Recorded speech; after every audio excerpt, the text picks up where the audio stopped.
penso que as escolas devem focar na formação de uma cultura leitora. Aham. Esse tem que ser o foco. O como, E como é que se constrói essa cultura leitora? com treino e hábito, Uhum. com foco, com projeto de escola.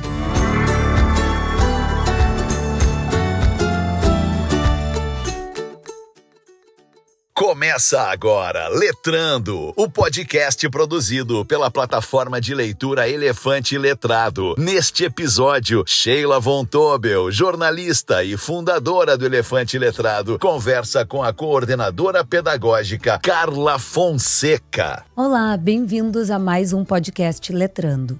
Hoje a gente vai conversar com uma coordenadora pedagógica. É uma coordenadora pedagógica que vale por muitas. Poderia começar dizendo assim. Ela se chama Carla e ela é coordenadora da escola Dom Feliciano, que faz parte da rede ICM, que é uma rede nacional, né? Isso mesmo. Bom, bem-vinda, Carla. E para participar hoje do podcast, eu convidei a Karine, que é jornalista aqui do Elefante Letrado e que já visitou o Dom Feliciano algumas vezes, então sabe, tem histórias para contar do Feliciano e vai nos ajudar aqui a trazer um pouco dessas histórias e desses exemplos de vocês. Carla, muito obrigada por estar aqui conosco hoje. Eu que agradeço pelo convite da Karine, também teu, né, Sheila? E é um prazer estar aqui falando de algo que é mais do que um produto pra gente, né? Sim. É uma parceria, assim, de muito valor no desenvolvimento dos nossos estudantes. Ai, que legal. É uma alegria imensa. Que bom. Carla, começa me contando o que faz um coordenador pedagógico. Qual é o papel do coordenador pedagógico na escola? Perfeito. Lá no colégio, a nossa diretora, a irmã Jane, ela costuma dizer que o pedagógico é o coração de uma escola, né? Aham. E a gente concorda, não só porque trabalha lá, mas porque entende que uma escola existe pela educação, pelo processo de transformação que a educação possibilita. E o coordenador pedagógico é aquele que trabalha ao lado do professor. Então, nós temos outras coordenações que atendem as famílias, que atuam juntamente aos estudantes, mas a coordenação pedagógica está ao lado daquele que faz acontecer a educação na sala de aula. Uhum. Então, a tarefa do coordenador pedagógico é justamente acompanhar o processo de planejamento, acompanhar toda a concepção epistemológica, a metodologia, o trabalho mesmo do professor, né? Junto, para que lá junto às crianças ele consiga fazer a transformação que a gente precisa que seja feita através da educação. Então, essa é a minha função. Eu trabalho junto dos professores. Sim. E como é que funciona isso? Isso porque eu acho que é bacana a gente explicar para quem não sabe como funciona uma escola, né? Como funcionam os papéis dentro da escola. Tudo que o professor ensina em sala de aula vem da coordenação pedagógica? A gente tem documentos, né? Aham. Diretores, assim, diretrizes maiores. Parte lá, por exemplo, a base nacional, né? Ela Aham. vai ter lá as habilidades, as competências que precisam ser desenvolvidas ano a ano. Dentro da rede CM, a gente também tem uma base comum curricular para todas as 15 escolas da rede. Perfeito. E isso vai afunilando, né? Então, ó, vem lá da base, vem para nossa base da rede, que vai se consolidar num plano de ensino, que é aquilo que o colégio se presta, né? A gente vai oferecer este ensino com estes conhecimentos, essas competências, essas habilidades, e aí com o toque que a instituição vai dar. Sim. Então, esses são os documentos que norteiam, Aham. né? E é justamente a partir desses documentos que aí o professor, com o jeito dele, com a forma que ele tem de trabalhar, né? Com aquilo que é próprio. Com a energia assim. dele e Isso. com o dom de ser professor. Perfeito. E por isso que em cada escola, mesmo que os documentos sejam os mesmos, né? Aham. Cada Cada um escola faz de vai um fazer jeito. de uma forma. Sim. Porque tem o seu jeito de ser, a sua cultura organizacional, né? Sim. Então E como é que vocês treinam os professores? perfeito. Porque isso é uma coisa que a gente vê nós aqui no Elefante Letrado. Nós temos situações de escolas que usam muito o elefante e turmas que usam muito e turmas que de repente nunca usaram. Outro dia a gente teve uma reunião com uma escola e a gente foi olhar os números antes e nós dissemos, olha, essas duas turmas, a gente não sabe o que está acontecendo porque os alunos praticamente não logaram, praticamente não usaram, versus todas as outras turmas que tinham muita leitura. E aí a diretora da escola, olha, são exatamente as duas professoras que estão saindo da escola. porque não renderam. Então, como é que tu trabalha isso como coordenadora pedagógica? A gestão, ela dá o tônus da caminhada.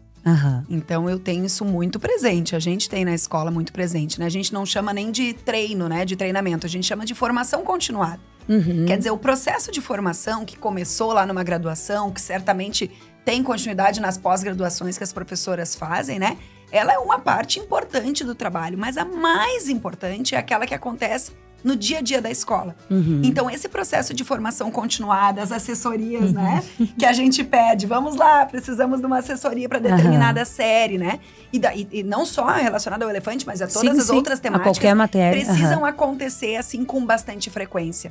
Para que a gente possa ir sempre retomando e sempre avançando, né? Sim. Então, avaliando a caminhada e vamos pra frente. E aí, nessa situação que tu avaliando a caminhada. Olha que importante isso, né? Exatamente. Porque com dados, tu consegue ir avaliando a caminhada. Senão, como é que se faz? É exatamente isso, né, Sheila? Assim, ó. Como coordenadora pedagógica, por exemplo, jamais eu vou atender um professor sem olhar os relatórios antes. Isso das diferentes plataformas que a gente tem, inclusive do Elefante Letrado. Então, vamos começar lá pelos descritores. Como é que estamos no desenvolvimento dessa competência? Por que talvez aqui fluência de leitura ainda está baixa? Ou por que eles não estão conseguindo entender o implícito, né? Vamos pegar lá o número. Quantos estudantes tem na tua turma? Quantos livros cada estudante leu? Por que a outra turma tá lendo um pouquinho mais, outra um pouquinho… Então, assim, esse trabalho de análise dos dados, de abrir os relatórios, né? Ainda vindo pra cá, fui dar uma olhada. Como é que estava, né? Os números, então, esses dados mais quantitativos, mas também os qualitativos, né? Sim. Eu posso ter, por exemplo, uma turma em que há muito número de leituras, né? Mas concentrado em poucos estudantes, também não basta. Sim. Para que a transformação aconteça, é preciso que isso seja orgânico. Claro. Que todos os estudantes leiam. Evidente que vai ter aqueles que gostam e que leem muito mais que os outros. E se destacam. Mas não podemos deixar ninguém para trás. Isso é muito importante. E com o apoio da plataforma, que tem toda uma questão de inteligência artificial por trás, a gente tem a possibilidade de fazer esse acompanhamento em tempo real. Quantos dias faz que ele não entrou na plataforma? Quais foram os livros que ele leu? Quais são os livros que ele está lendo? Porque a gente consegue ver, inclusive, se o livro está em andamento ou não, né? Não, a Carla sabe tudo. É uma coordenadora pedagógica de exemplo 5 estrelas. Não, a gente acompanha. E isso por quê, né? Porque é uma responsabilidade muito grande trabalhar com educação. Sim. Então, quando a gente escolhe um parceiro, primeiro a gente vai fazer toda uma análise de qualidade, mas quando a gente assume o parceiro, né? Sim. A gente assume porque entende que o projeto conversa com o nosso projeto de educação. Sim. Isso é muito importante. E aí, bom, abraçamos agora. Agora a gente tem que extrair o melhor, né? Claro. Que há para oferecer. E não há nada melhor do que trabalhar com leitura, se a gente está trabalhando em escola, né? Como é que vocês trabalham a leitura na escola? Os alunos têm como tema de casa, por exemplo, ler em casa? Ou vocês trabalham também a leitura em sala de aula? O professor lê? Como é que funciona? Para que seja efetivo, é preciso que se faça de tudo. Então, né? Nós temos 2 bibliotecas bem robustas, né? De livros físicos, assim, na escola. Perfeito. Então, se trabalha, por exemplo, com idas semanais das crianças, com horário estipulado. Nesse cenário, né? Se faz o estímulo à leitura através da hora do conto, depois da retirada dos livros, dos empréstimos, né? Também temos uma feira do livro imensa, em que se trabalha muito esse fomento ao livro físico. E aí é importante que isso fique claro, né, para as escolas que dizem assim, mas agora é digital. Não, agora são as duas. São coisas, as duas, claro. Né? Uma não exclui a outra de forma elas alguma. São complementares, isso. né? Então, a gente tem todo esse aporte do livro físico e desse trabalho voltado à construção de leitores, à formação de hábitos de leitura.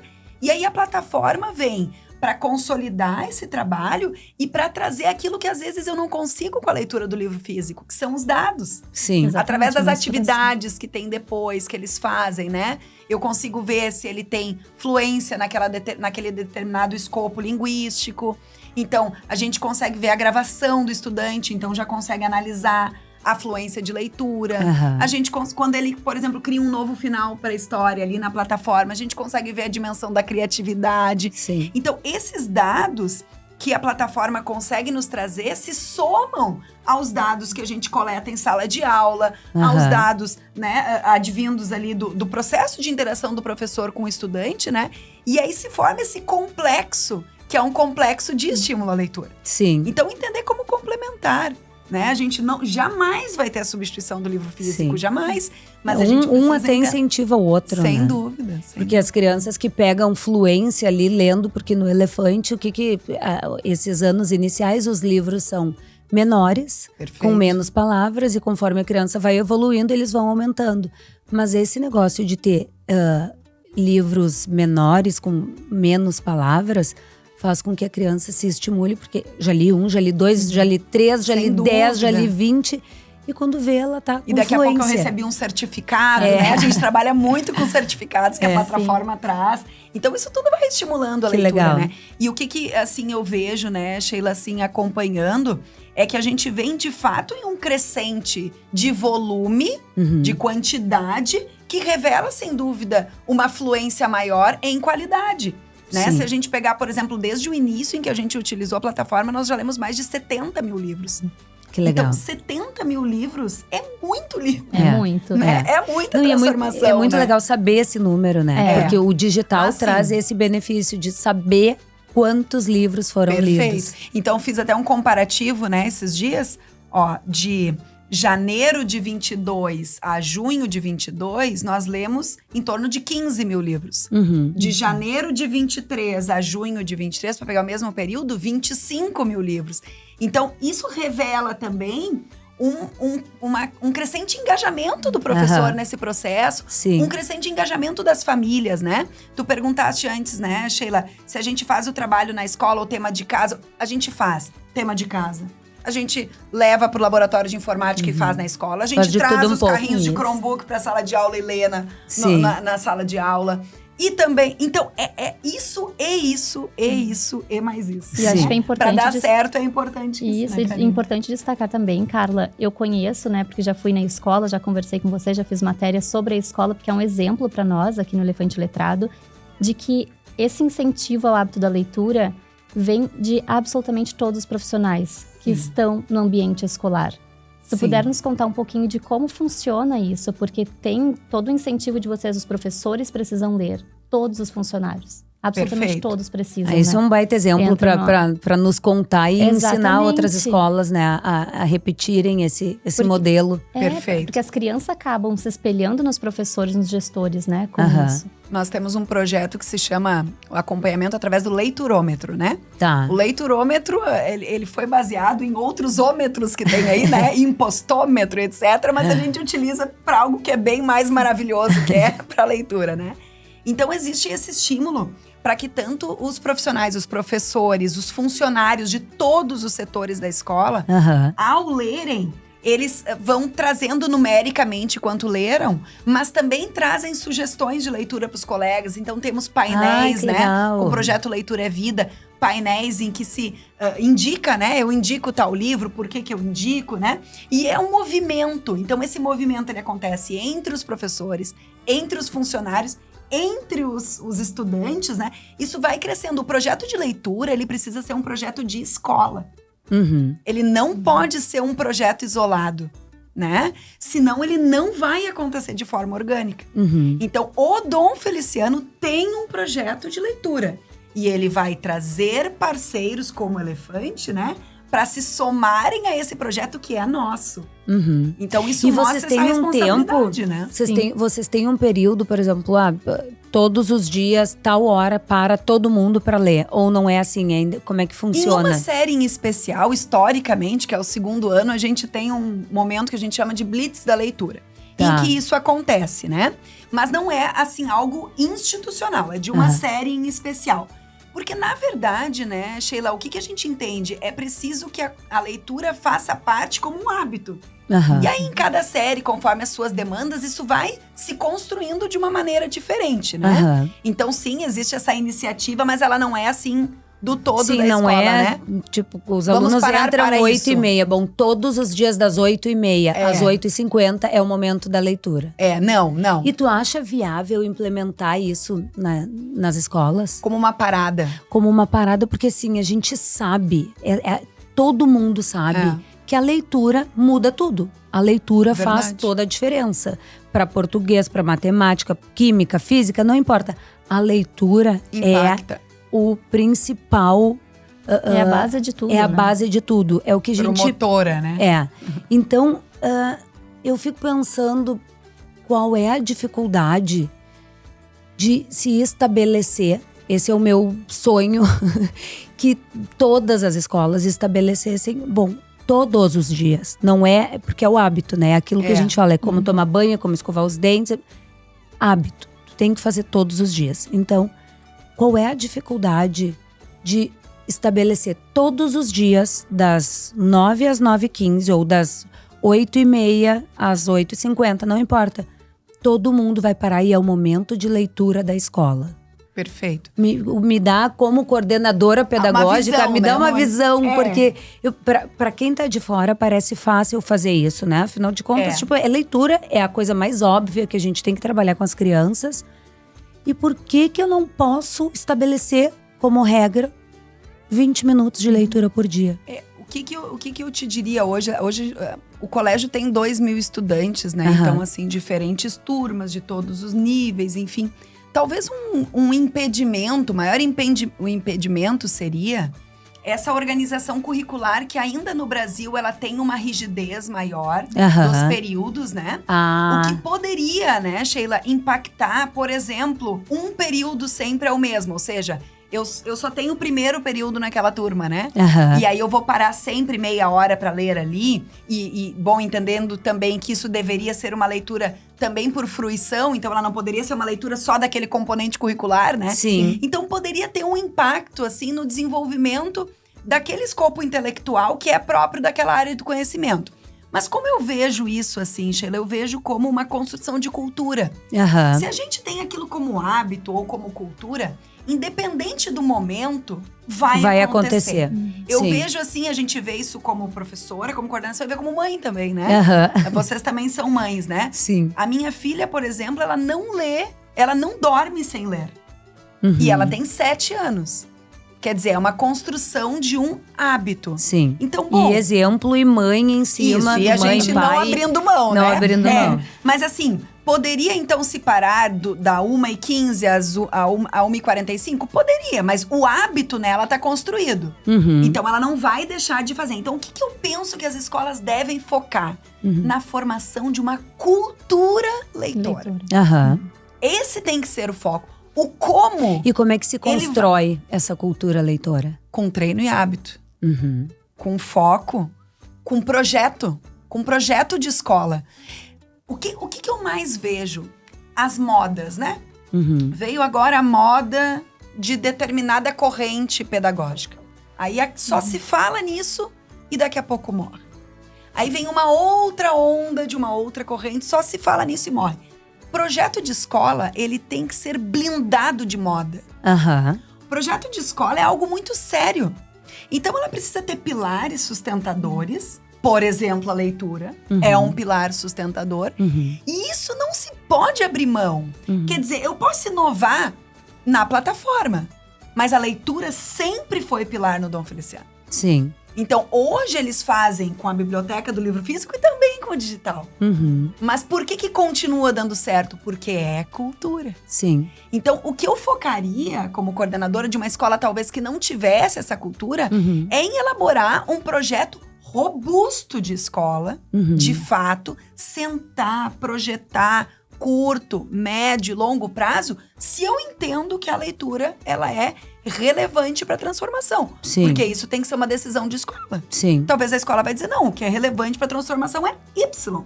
Ok, tudo certo, né? A gente entende que a leitura, por isso que a gente está aqui, né? E como é para vocês a implementação da tecnologia com os professores? Esse incentivo com os professores para com os seus alunos depois? E eu sempre digo assim, ó, a gente Não adianta a gente dizer, anda de bicicleta, vai lá, anda de bicicleta, a pessoa Se nunca não viu ensinou uma a bicicleta, andar de bicicleta antes. ela não tem uma bicicleta, Sim. ela não entende o porquê de uma bicicleta. Então, pensando agora, fazendo essa analogia, né? A questão da tecnologia, ela depende de formação continuada. Ela depende de a gente conceber junto ao corpo docente o que faz sentido dentro daquela tecnologia. E a partir dessa construção, quando já há uma consolidação, porque não tem como ser vertical isso. Quer dizer, agora vai ter. Sim. Não, a gente precisa entender a importância. Agora, eu entendi Não é uma a questão de importância. imposição, né? Não funciona. Porque as pessoas vão fazer por obrigação. Imagina uma leitura por obrigação. Ai, nossa senhora, que horror. Né? Então, a partir desse momento que já há essa cultura, por exemplo, lá no colégio, nós já tínhamos uma cultura de utilização da tecnologia como meio bastante forte, né? Com outros parceiros, inclusive parceiros fortes da área, né? A partir disso, aí vai se construir o como fazer. Mas as pessoas já entenderam, os profissionais já entenderam por que fazer. Sim. Aí o como é uma operacionalização que vai depender de escola para escola. Sim. Né? Isso que tu disseste, é tema de casa ou não é tema de casa, é uma operacionalização. Sim. Mas o porquê tem que estar no coração da gente. E como é que funciona para a rede? Porque aqui vocês são parte de uma rede e vocês fazem muito aqui, pelo que a gente tem bastante contato com vocês e admira muito o teu trabalho e o trabalho da escola, dos professores, enfim. E como é que isso se replica na rede? Assim, ó, Sheila, as escolas têm caminhadas diferentes, né? Mesmo fazendo parte de uma mesma rede, nós temos escolas aqui em Porto Alegre também, uma escola no Paraná, escola no Rio e em São Paulo. A forma como cada escola conduz, ela, mesmo sendo da mesma rede, ela é própria da sua cultura. Sim. Né? Então, o que a gente tem? A gente tem uma rede que acredita na leitura. Tanto é que a gente tem a contratação, né, por rede do elefante, né? Sim. E aí, a operacionalização vai depender muito da cultura organizacional, daquilo que a escola concebe, né? Como seus pilares. Mas algo que é muito importante, que é na proposta de valor dos anos iniciais da rede, a gente tem a competência comunicativa como um valor. Quer dizer, aquilo que a gente se propõe a entregar para as famílias.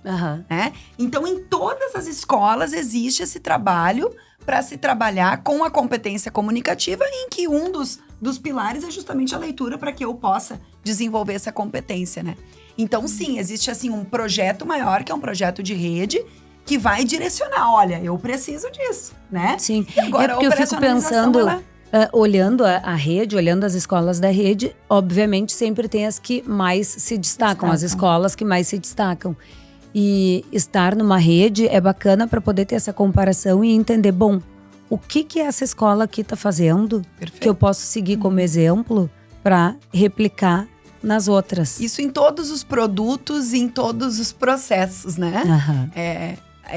Estando em localizações geográficas ou inclusive às vezes próximas, né? Mas em culturas, em contextos diferentes, o jeito de fazer vai ser único, né? Mas essas trocas são muito bacanas. Sim. E elas acontecem dentro da nossa rede. Há pouco, inclusive, a Mônica fez uma formação conosco, né? Sim. Com todos os coordenadores da rede. Sim. Então, isso também vai promovendo essa interação, né? E cada vez mais fortalecendo a unidade. Isso é bem positivo. Karine, e tu que já visitou a escola, conta pra nós como é que foi a... Eu sou a fã número 1 Se não é a mais linda do mundo, Karine, por favor, vamos lá. Eu sou a fã número 1, porque eu fico encantada com o quanto as crianças são extremamente educadas, extremamente leitoras, queridas. Elas amam a plataforma e isso é uma alegria, assim, sem tamanho, né? Visitarmos a escola, nós inclusive fizemos um documentário com o Dom Feliciano, que também está disponível no nosso canal do YouTube.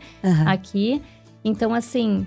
Recebemos também leitoras aqui, participaram do nosso vídeo institucional. A Olivia. Um super beijo pra Olivia, um beijo pra Sofia. São nossas fãs número 1 do Elefante. Queridas. São incríveis, assim. Super leitoras. A Olivia, eu acho.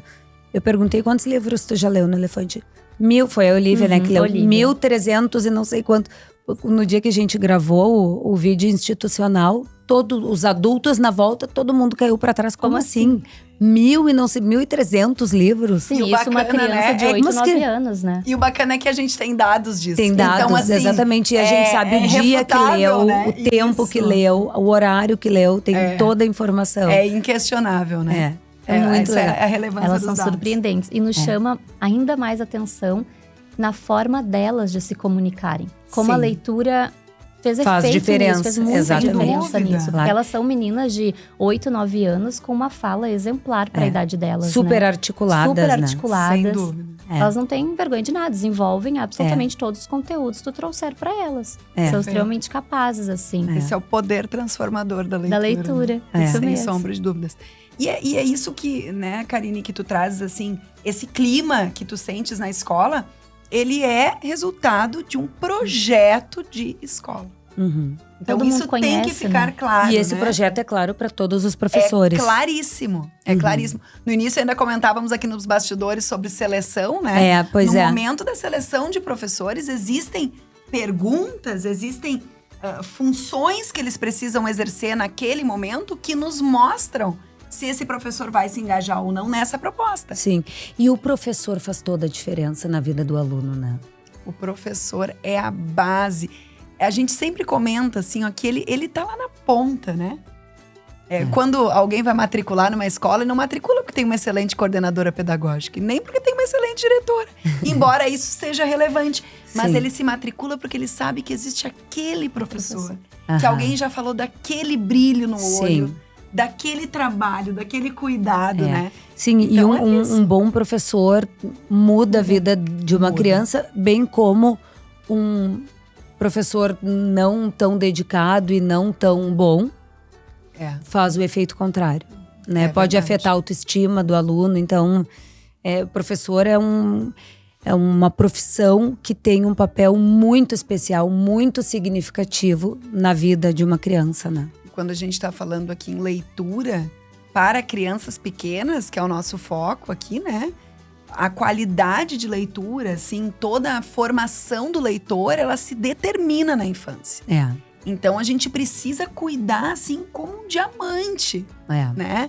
Dessas pérolas ali que nós temos nas mãos e a responsabilidade imensa de os pais conferirem a nós a responsabilidade pela educação daquelas crianças. Então, isso é muito sério, né? Isso não pode ser tratado com amadorismo de forma alguma, né? E vocês, o que tu acha de tipo gincana de leitura ou competição? É saudável, não é saudável? Eu sei que tem as duas linhas, né? Tem quem acha que criança Sim. jamais pode competir, mas a gente sabe que, por outro lado, as crianças são competitivas e as crianças gostam do já li mas eu já li 20, mas eu já li 1000, mas eu já li 2000. Então, Sim. o que tu acha disso como coordenadora pedagógica? Assim, Nos ó, ensina. Sheila, lá na escola, a gente trabalha muito com uma ideia de competição saudável. Aham. A competição que serve para fazer do outro escada para eu subir, ela não é saudável. Uhum. Mas quando a gente está tratando, por exemplo, da competição para quem lê mais, quem se esforça mais, quem consegue mais, quem se dedica mais, isso é muito saudável. Sim. Até porque todos O resultado podem chegar. é benéfico para todo mundo. Ó, se existe um pódio e só uma pessoa pode ocupar cada posição, é uma coisa. Aham. Agora, aqui todos podem chegar. Sim. Os Mais legal, recursos né? são oferecidos a todos. Mesma coisa quando a gente participa muito lá na escola.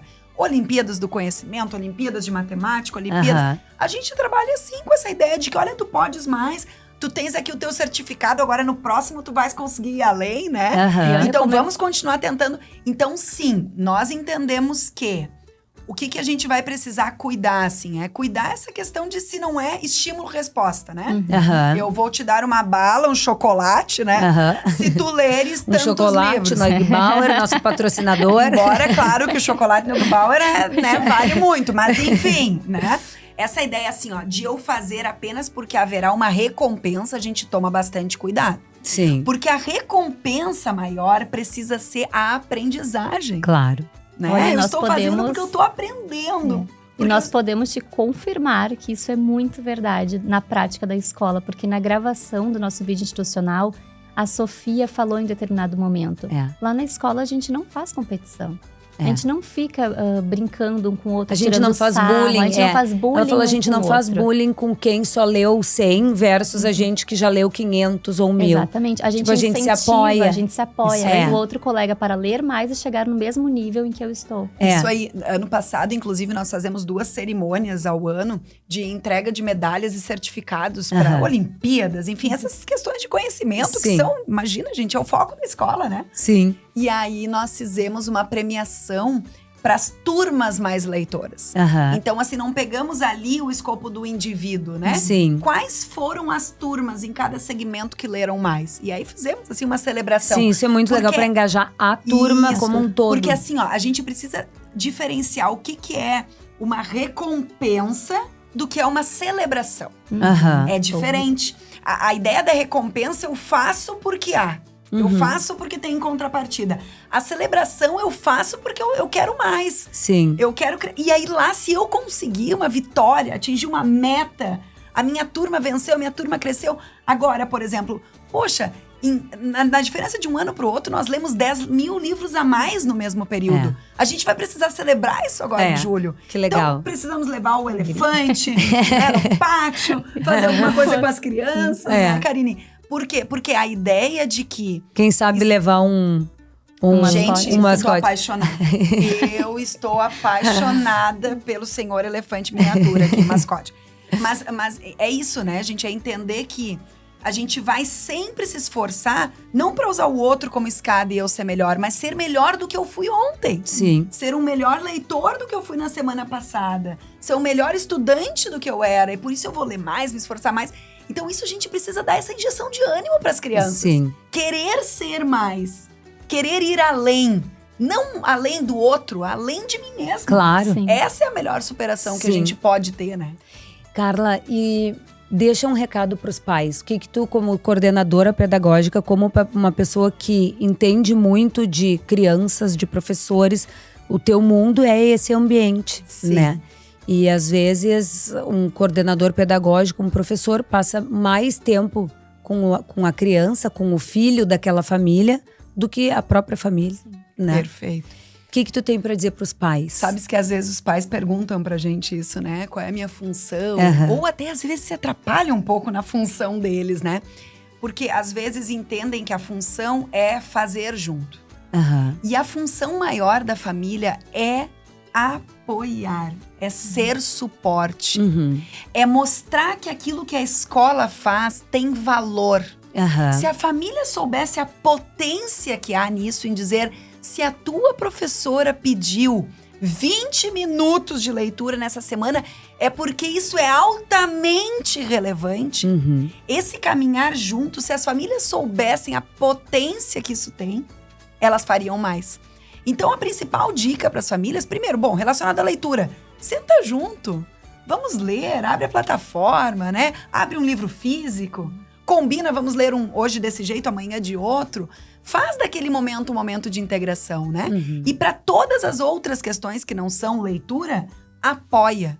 Uhum. Se a gente colocou numa escola, coisa mais triste é botar num lugar que a gente não confia. Sim. Eu jamais faria isso com a minha filha.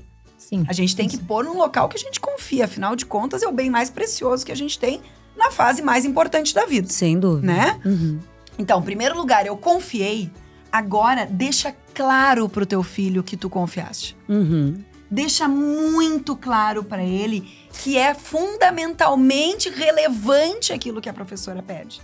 Porque é esse apoio, esse entrelaçar de mãos entre a família e a escola que vai potencializar a aprendizagem da criança. Sim. Se um puxa para um lado, outro puxa para o outro, a escola dá uma tarefa de casa, a família diz isso aqui não tem importância. É isso, Bom, aí a tu tá gente dizendo quebra isso e o eu tô ser pensando humano. algumas pessoas conhecidas, É. amigos, enfim, que eu já vi dizendo: ai, que saco, a escola mandou esse trabalho, tem que fazer esse trabalho. Sim. Ai, que saco. E aí a criança, o adulto pode até achar que é um saco, mas É. não pode falar. Jamais. Porque aí a criança, qual é a motivação que a criança vai ter para fazer? Jamais. Né? Vai achar que E não é aí importante, desautoriza o professor, desautoriza a escola. Então, assim, não precisa, por exemplo, a hora da tarefa de casa, nem deve fazer pela criança, jamais. Se não sabe fazer, deixa em branco, vai conversar Aham. com a prof, né? Sim. Mas assim, organizar aquele espaço, mostrar que é importante desligar a televisão como respeito àquela atividade da criança, né? Sentar para fazer uma leitura, tomar um banho, deitar na cama, vem cá um pouquinho com o pai e com a mãe, vamos ler juntos aqui. Sim. Essa tarefa, esses pequenos exemplos que a gente vai dando, evidente que estamos cansados do dia a dia, nós também. Sim. Todos nós, a gente cansa, a gente tem tarefas, né, que são desgastantes, evidente, mas é nesse pequeno detalhe que a gente vai mostrando onde está o valor das coisas, Sim. né? E o valor das coisas precisa residir no processo de aprendizagem. Não tem dúvida. E a leitura é fundamental para isso, né? Então, Ai, que delícia. A gente já tá no nosso tempo, eu não quero parar, mas a gente tem que parar porque já tá no tempo. Mas é muito bom te ouvir, Carla, porque É verdade. eu tô saindo daqui com vontade de ir pra casa e fazer mais e de ir com lá meu no colégio. filho. Vai lá Pois no colégio. quero ir lá né? visitar. E a gente fica pensando assim, né? Com essas atitudes, a responsabilidade da gente é imensa. Com essas atitudes de hoje, a gente está impactando um futuro próximo, assim, de uma forma muito positiva. É. Então, a gente tem, assim, sem sombra de dúvidas, os pais às vezes trazem preocupações relacionadas, por exemplo, tá, mas e a exposição no tempo de tela, né? Aham. E eu costumo sempre Sim, que é um dizer assunto assim, ó, bem relevante. vamos fazer uma exposição qualificada às telas, então. Sim. Porque, bom, entenderia se as crianças não tivessem acesso algum à tela. Mas a gente sabe que elas têm. Sim. Então, É, se elas muito. têm acesso a um videozinho do YouTube que sabemos lá qual é a curadoria que tem, por que não ter acesso a algo que tem uma curadoria por trás? Aqui passei por quantas pessoas Aham. até chegar aqui, né? Uma tela de Pessoas qualidade. que pensam no conteúdo, pessoas que estão, assim, dedicadas a esse É. trabalho, né? Então, E é um caminho sem volta. Né? Exato. Tecnologia é um caminho sem volta. Sim. Não tem como andar diferente disso. então Já a gente nasceram pode nesse pensar ambiente, né? É. no tempo, então, de exposição, né? Vamos reduzir, vamos fazer a leitura desse e também do livro físico, mas Isso. não se trata de proibir. Né? A gente precisa fazer esse uso qualificado. Não, e a gente fala aqui que a recomendação mundial, se não me engano, são 2 horas, né? A partir de 3 Determinada anos, idade. de determinada idade, 2 horas por dia de tela até X idade. A gente só quer 10%. Sim, 20 minutos por dia. 20 minutos por dia. sim. E a gente sabe que esses 20 minutos por dia vão fazer toda a diferença. É comprovado cientificamente que Sem as dúvida. crianças que leem 20 minutos por dia nessa fase de 1º ao 5º ano, elas no futuro vão ganhar muito melhor. É um ganho. Vão se desenvolver muito melhor nas habilidades que forem desempenhar nas suas Exatamente. profissões. Então, são só 20 minutos, é 10% do tempo total Perfeito. que se recomenda. Então, E na plataforma, além do hábito da leitura que elas desenvolvem, tem toda a compreensão leitora daquilo, né? Com a gamificação também. Então, certamente é uma tela de bem mais qualidade, né? Para as Bom, crianças. chegamos no nosso tempo, a gente tem que concluir. Carla, muito obrigada por ter vindo aqui conversar conosco. Foi um prazer te receber. Espero que tu venha mais vezes nos ensinar um pouco mais. Aguardando Verdade. os convites para vir muitas vezes. Combinado. Agradeço imensamente, né, Karine? Nós A que Ti te que acompanha agradecemos. nosso trabalho. A Andréia também, que faz o trabalho conosco, né? Isso Nossa aí. assessora lá, a Ti, né? Sheila, Mônica, enfim, é todo um time que com certeza caminha lado a lado para a construção desses sujeitos leitores. Desenvolver mais nossas crianças. Com né? certeza, transformá-las. E para você que nos assistiu, se puder se inscrever no nosso canal, curtir, comentar, compartilhar, a gente agradece. Até a próxima. Este foi mais um Letrando, o podcast do Elefante Letrado, com a apresentação de Sheila Von Tobel.